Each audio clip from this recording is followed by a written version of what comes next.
Hello friends, तो आज हम लोग स्टार्ट करने वाले थे हमारा first chapter vector space. But इससे पहले आपको कुछ इन्फॉर्मेशन देनी है। जो CSI और UGC नेट का जो एग्ज़ामिनेशन है उसके लिए एलिजिबिलिटी क्या है।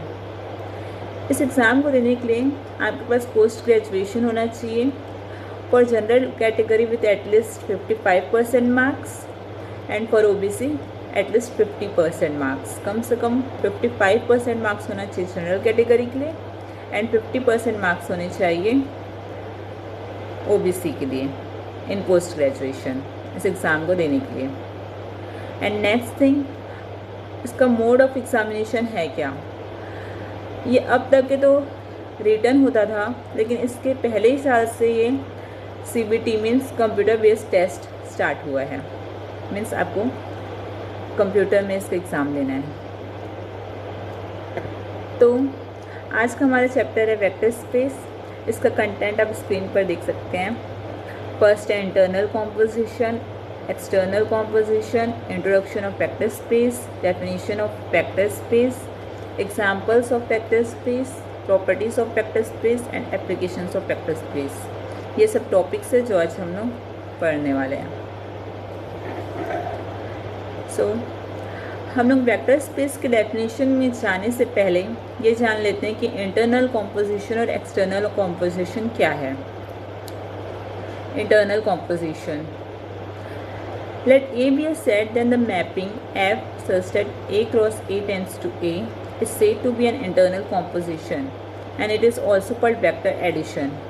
मीन्स एक सेट है A और एक मैपिंग है F A क्रॉस A से A में जा रही है, देन इस मैपिंग को बोलेंगे इंटरनल कॉम्पोजिशन। मीन्स हम लोग इसमें दो वेक्टर लेंगे, देन दो वेक्टर जाता है एक वेक्टर में मैप होगा और इसको वेक्टर एडिशन भी बोलते हैं। नेक्स्ट है एक्सटर्नल कॉम्पोजिशन। सपोज V और F दो नॉन एम्प्टी सेट्स हैं, देन जो मैपिंग है F cross V tends to V is said to be an external composition in V over F। Means ये जो mapping F cross V tends to V, इसको कहा जाता है external composition V over F, जहाँ पे F एक field है और V जो है वेक्टर स्पेस है। सॉरी, अभी वेक्टर स्पेस से चालू नहीं हुआ है। तो यहाँ पे F और V दो सेट्स ही है, ठीक है। तो इसमें क्या होता है कि दो सेट्स से दो अलग अलग सेट्स हैं, उसमें से दो वेक्टर्स लेंगे अपन, वो जा करके मैप करेगा एक वेक्टर में। आप डायग्राम से देख सकते हैं, एक पैरेललोग्राम है जिसमें एक वेक्टर जा रहा है W और एक वेक्टर है V। दोनों का सम एक थर्ड वेक्टर होगा V प्लस W, जो होगा वेक्टर एडिशन। और स्केलर मल्टीप्लिकेशन, एक्सटर्नल कॉम्पोजिशन को बोलते हैं, स्केलर मल्टीप्लिकेशन भी बोलते हैं। इससे मतलब स्केलिंग की जा सकती है, मतलब हम लोग कोई भी वेक्टर के स्केल को बढ़ा सकते हैं। जैसे कि प्राइस बढ़ाना है तो 2 टाइम्स मल्टीप्लाई कर देंगे। जैसे यहाँ पे V प्लस 2W है, तो 2W क्या है, उसकी स्केलिंग है, जिसमें से एक जो है 2 जो है कोई एक सेट का एलिमेंट होगा और W जो है उस वेक्टर स्पेस का।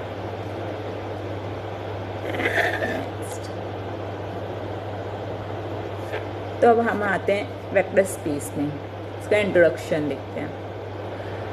अ vector space is a collection of objects called vectors which may be added together and multiplied by number called scalars.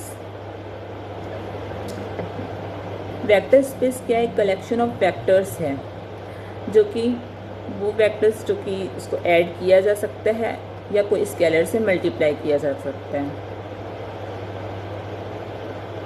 The operations of vector addition and scalar multiplication must satisfy the certain axioms. मतलब vector space होने के लिए एक चीज़ है कि उसमें पहला operation vector addition होना चाहिए, दूसरा ऑपरेशन स्केलर मल्टीप्लिकेशन होना चाहिए। उसके साथ साथ कुछ एक्सियम्स है, 8 एक्सियम्स, वो भी फॉलो करने चाहिए। अब यहाँ पे वेक्टर्स क्या है। वेक्टर्स जैसे कि जिसका लेंथ होता है, लेंथ और मैग्नीट्यूड प्लस डायरेक्शन भी हो, और स्केलर क्या होता है, जिसका सिर्फ लेंथ होता है, एक स्केल होती है उसकी जिसको मेज़र करते हैं। तो वेक्टर मीन्स जिसमें डायरेक्शन भी होगा, साथ में मैग्नीट्यूड भी होगा, जैसे कि फोर्स, वेलोसिटी, डिस्प्लेसमेंट, इन सब के डायरेक्शंस है, तो ये सब क्या है, वेक्टर्स है।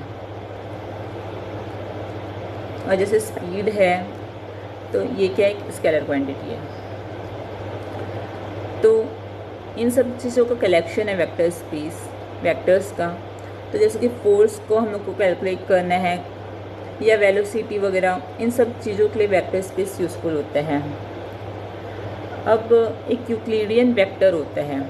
यूक्लिडियन वेक्टर मीन्स एक रे होगा, जैसे कि पॉइंट ए से पॉइंट बी में कोई लाइन जा रही है, या कोई मतलब यूक्लिडियन वेक्टर क्या करता है, कोई चीज़ को पॉइंट ए से पॉइंट बी में ले जाता है एक डायरेक्शन में, एंड एक रे की तरह समझ सकते हैं अपन इसको। लैटिन वर्ड में वेक्टर का मीन्स होता है कैरियर।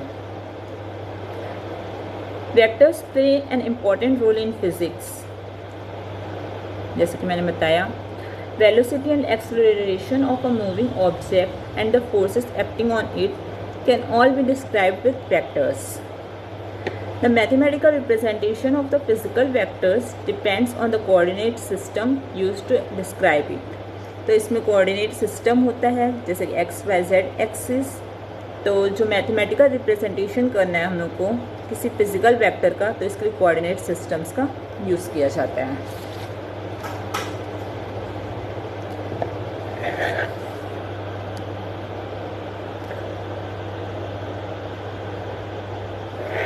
अब आते हैं वेक्टर स्पेस की डेफिनेशन में। A vector space over a field F is a set V together with two operations that satisfy the given axioms. Vector space क्या है? Vector space over a field लेते हैं, field है F. Vector space over a field F is a set, ये एक set होता है we, जिसमें दो ऑपरेशंस होंगे, vector addition and scalar multiplication. Vector addition means mapping होगी, V cross V tends to V, यहाँ पे वी क्या है, वेक्टर स्पेस है। तो इसमें सपोज वी और डब्ल्यू दो वेक्टर्स है वी में, तो वो टेंड किस में करेगा, वी प्लस डब्ल्यू में, क्योंकि यहाँ पे वेक्टर एडिशन हो रहा है। तो वी प्लस डब्ल्यू, एक थर्ड वेक्टर आएगा, वी और डब्ल्यू से एक थर्ड वेक्टर आएगा वी प्लस डब्ल्यू। तो ये हुआ वेक्टर एडिशन। स्केलर मल्टीप्लिकेशन में क्या होता है, F cross V tends to V. F क्या है, फील्ड, वी वेक्टर स्पेस है। एफ से एक एलिमेंट लेंगे, वी से एक एलिमेंट लेंगे, एफ से एक स्केलर एलिमेंट, वी से वेक्टर एलिमेंट। तो इन दोनों का मल्टीप्लिकेशन करके एक नया वेक्टर बनेगा जिसकी स्केलिंग बढ़ जाएगी। तो ये होता है स्केलर मल्टीप्लिकेशन। जैसे कि एफ से सपोज हम लोग लिए 2 और कोई एक वेक्टर लिए, सपोज फोर्स लिए। अब अभी फोर्स की एक मैग्नीट्यूड है, लेकिन उसको स्केलिंग को अगर बढ़ाते हैं, उसका फोर्स को अपन बढ़ाते हैं, तो उसमें कुछ स्केलर मल्टीप्लाई कर देंगे, तो एक थर्ड वेक्टर एक दूसरा वेक्टर मीन्स फोर्स आएगा जिसका पहले वाले फोर्स से वो ज़्यादा होगी इसकी स्केलिंग मैग्नीट्यूड। अब 8 एक्सियम्स क्या क्या है वेक्टर स्पेस होने के लिए। फर्स्ट है associativity of addition, means addition में एसोसिएटिविटी होनी चाहिए। यहाँ पे हम 3 वेक्टर्स लिए, u, v और w। तो आप देख सकते हैं u प्लस ब्रैकेट में v plus w is equals to u plus v bracket में प्लस w। ये एसोसिएटिविटी प्रॉपर्टी अब सब जानते हैं। कम्यूटेटिविटी होना चाहिए, 2 वेक्टर लिए हैं u और v, तो u plus v is equals to v plus w। Identity element of addition, there exist an element 0 belongs to v called 0 vector, means एक वेक्टर देंगे 0 वेक्टर जो कि किस में बिलोंग करेगा, v का होगा। तो v plus 0 is equals to v होना चाहिए for all v belongs to vector space v। Then next है inverse elements of addition. For every v belongs to v, means एक वेक्टर लेते हैं v में, there exist an element minus p, एक दूसरा vector है minus p belongs to v called additive inverse. Minus p को क्या बोलेंगे, एक टेक additive inverse of v such that v plus minus v, ये जो दोनों वेक्टर है, एक v है एक माइनस v, इन दोनों का एडिशन क्या आना चाहिए 0, मीन्स 0 इसका क्या था आइडेंटिटी एलिमेंट, ठीक है। Then compatibility of scalar multiplication with field multiplication, means यहाँ पे एक स्केलर मल्टीप्लिकेशन कर रहे हैं हम लोग स्केलर से, जैसे यहाँ पे स्केलर a है, फील्ड से एक वैल्यू लिए b, a फिर ब्रैकेट में b into vector v is equals to a b into vector v, ये आप देख के समझ सकते हैं। नेक्स्ट एक्सियम है identity element of scalar multiplication. Scalar multiplication, अब मल्टीप्लिकेशन हो रहा है तो इसका आइडेंटिटी एलिमेंट क्या होगा 1, और 1 इसमें कहाँ से होगा फील्ड से, इसका जो आइडेंटिटी एलिमेंट होता है वो फील्ड से होता है। और जो हमारा वेक्टर एडिशन था उसका जो आइडेंटिटी एलिमेंट कहाँ का था, वेक्टर से, 0 वेक्टर था। अब 1 into v is equals to क्या होगा, वेक्टर v। उसके बाद तो फिर से ये गड़बड़ हो गया, एक सेकंड।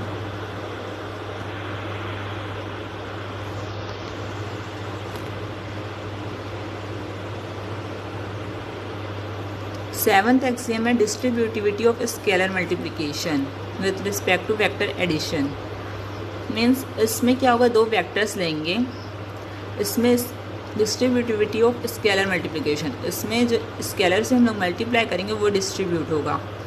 तो 2 वेक्टर्स को ऐड करते हैं u प्लस v, इसको मल्टीप्लाई करते हैं स्केलर से, इक्वल टू क्या हो जाएगा a u plus a we.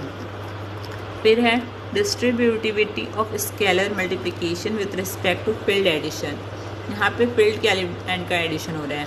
7th property में था 2 वेक्टर्स ऐड हो रहे थे, यहाँ पे फील्ड के एलिमेंट्स ऐड हो रहे हैं, a plus b into b is equals to a v plus b we.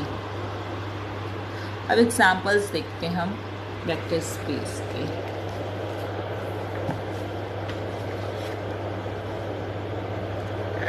पहला है कोऑर्डिनेट स्पेस, जैसे कि एक्स वाई जेड एक कोऑर्डिनेट है, वैसे आगे कई सारे डायमेंशंस हो सकते हैं। तो यहाँ पे ले लेते हैं कि space A1 A2 dash dash dash AN तक है, एन टपल कहलाएगा क्योंकि यहाँ पे n एलिमेंट्स तक है। ये है coordinate space denoted by f to the power n, ऐसा डिनोट करते हैं इसको। नेक्स्ट है कॉम्प्लेक्स नंबर्स, सेट ऑफ जो कॉम्प्लेक्स नंबर है वो भी फॉर्म करते हैं वेक्टर स्पेस। देन है function spaces, function spaces, functions from any fixed set sigma to a field f also form a vector space। मतलब हम लोग फंक्शन बनाते हैं कोई सेट सिग्मा से फील्ड f में, तो ये भी क्या फॉर्म करेगा, एक vector space by performing addition and scalar multiplication pointwise. मतलब कोई फंक्शन लेते हैं उसका स्केलर और वेक्टर एडिशन भी करें, स्केलर मल्टीप्लिकेशन और वेक्टर एडिशन भी करेंगे, तो वो वेक्टर स्पेस की प्रॉपर्टीज़ को सेटिस्फाई करनी चाहिए। एंड इसमें f plus G W is equals to होता है F W plus G W functions के लिए। जैसे कि कोई फंक्शंस ले सकते हैं इंटीग्रेशन के, डिफरेंशिएशन के, लाइक। फिर नेक्स्ट है लीनियर इक्वेशंस। लीनियर इक्वेशंस आप सब जानते हैं, ax plus b y is equals to c. Type की लीनियर इक्वेशन ये भी एक वेक्टर स्पेस फॉर्म करता है क्योंकि वो भी सारे वेक्टर स्पेस की प्रॉपर्टीज़ को फॉलो करेगा। देन उसके बाद है set of all m cross n matrices having entries from field f। ये भी एक वेक्टर स्पेस है, सारे मैट्रिसेस का collection under matrix addition and scalar multiplication. The space of all polynomials over f with ordinary addition and multiplication. Polynomials का space पूरा जिसमें ordinary जैसे पॉलिनोमियल्स को एडिशन करते हैं, स्केलर मल्टीप्लिकेशन होगा इस प्रॉपर्टी से।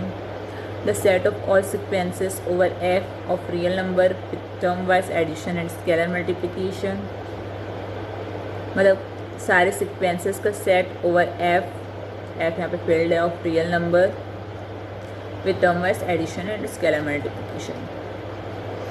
एक नोट लिख लो आप लोग, that the cardinality of finite field और a finite vector space is never divisible of two distinct primes.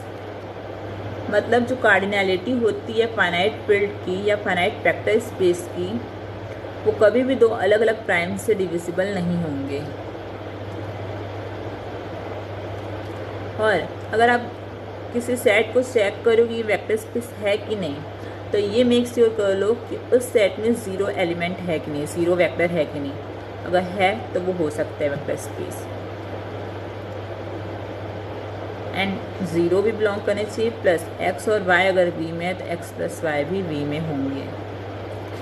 Properties of vector space, next slide है, properties of vector space. First property है, if x y z are vectors in vector space V such that x plus z is equals to y plus z, then x is equals to y। इसमें x y z 3 vectors है vector space V में। And ये कैसे हैं, x plus z is equals to y plus z है, then x is equals to y होगा। Second है, in any vector space V the following are true। कोई भी वेक्टर स्पेस V ले लो, ये सब चीज़ें ट्रू होंगी। फर्स्ट है 0 into x is equals to 0 vector for each x belongs to V। मतलब कोई वेक्टर से अगर 0 को मल्टीप्लाई करेंगे तो एक 0 वेक्टर ही मिलेगा। Minus a into x is equals to minus a x is equals to a minus x for each a belongs to f, x belongs to V। C है a into 0 vector is equals to 0 vector for each a belongs to f। So कोई set vector space है कि नहीं ये देखने के लिए आपको ये सब प्रॉपर्टीज़ आप देख सकते हैं। अगर ये सब प्रॉपर्टीज़ हुई तो वो वेक्टर स्पेस होगा। एप्लीकेशंस ऑफ वेक्टर स्पेस, हम पढ़ते हैं applications. Used in functions with values in some field are involved. Means हम लोग कोई भी टाइप के फंक्शंस बना सकते हैं जो कि उसमें उसकी वैल्यूज़ कहाँ से होंगी, फील्ड से। अब फंक्शन कैसे होने चाहिए कि वो एक वेक्टर स्पेस फॉर्म करना चाहिए। तो एक फंक्शंस बनाने के लिए यूज़ होता है वेक्टर स्पेस, क्योंकि हम लोग फिर फंक्शंस बनाए, फिर उसको कोई भी वैल्यू दे के फील्ड से वैल्यू दे करके हम उस फंक्शन की वैल्यू फाइंड कर सकते हैं। एनालिटिकल एंड ज्योमेट्रिकल प्रॉब्लम, किसी भी चीज़ की एनालिसिस करनी हो, ज्योमेट्रिकल प्रॉब्लम्स, अब 3 डायमेंशनल 4 डायमेंशनल ऐसे कोऑर्डिनेट स्पेसेस है ना, तो एक ज्योमेट्रिकल प्रॉब्लम्स के लिए भी यूज़ होता है। सिग्नल एनालिसिस के लिए जैसे कि फूरियर ट्रांसफॉर्म होता है, फूरियर ट्रांसफॉर्म के थ्रू अपन सिग्नल एनालिसिस कर सकते हैं। इसमें क्या होता है, फूरियर सीरीज़ होती है। फूरियर एनालिसिस क्या करता है, resolving a periodic function in a sum of trigonometric functions forms of Fourier series. मतलब ये periodic function in sum of trigonometric function, ये क्या करता है, पीरियोडिक फंक्शन को रिजॉल्व कर देता है सम ऑफ ट्रिग्नोमेट्रिक फंक्शंस में। ये फिर क्या बन जाता है, एक Fourier series. A technique must used in physics and engineering. इस टेक्निक का यूज़ फिजिक्स और इंजीनियरिंग में होता है। Vector space is usually the Hilbert space. इसमें जो वेक्टर स्पेस यूज़ होता है वो यूजुअली क्या होता है, एक हिल्बर्ट स्पेस। हिल्बर्ट स्पेस मतलब वो वेक्टर स्पेस जिसमें इनर प्रोडक्ट स्पेस का यूज़ हुआ हो, जिसमें वेक्टर स्पेस क्या होगा, एक इनर प्रोडक्ट स्पेस होगा, जिसको आगे पढ़ेंगे हम। तो वो बनाता है हिल्बर्ट स्पेस। हिल्बर्ट स्पेस इसमें क्या आ जाता है, L² 0 to 2π। The Fourier expansion of, अब आप फूरियर एक्सपांशन नेट से सर्च करके एक बार देख लीजिएगा। उसके बाद जो फूरियर सीरीज़ है, 5th पॉइंट देखो, Fourier series are use to solve boundary value problem in PDE। Use this technique to solve heat equations. Fourier series का यूज़ किस में होता है, पार्शियल डिफरेंशियल इक्वेशन के जो बाउंड्री वैल्यू प्रॉब्लम्स होते हैं उसको सॉल्व करने के लिए फूरियर सीरीज़ का यूज़ किया जाता है। इससे अपन हीट इक्वेशंस भी सॉल्व कर सकते हैं, जिसका फिज़िक्स में बहुत यूज़ है। सिग्नल एनालिसिस मैंने बताया, और Minimax theorem of game theory, operation research में गेम थ्योरी होती है, उसके मिनीमैक्स थ्योरम होते हैं, उसमें वेक्टर स्पेस का यूज़ किया जाता है, एक्सेट्रा। सो आज हमने पढ़ा वेक्टर स्पेस, उसके definition, examples, properties and then application. इन सबको एक बार अच्छे से रिवाइज करिए एंड हो सके तो नोट्स बनाते हुए चलिए। Thank you for watching my video.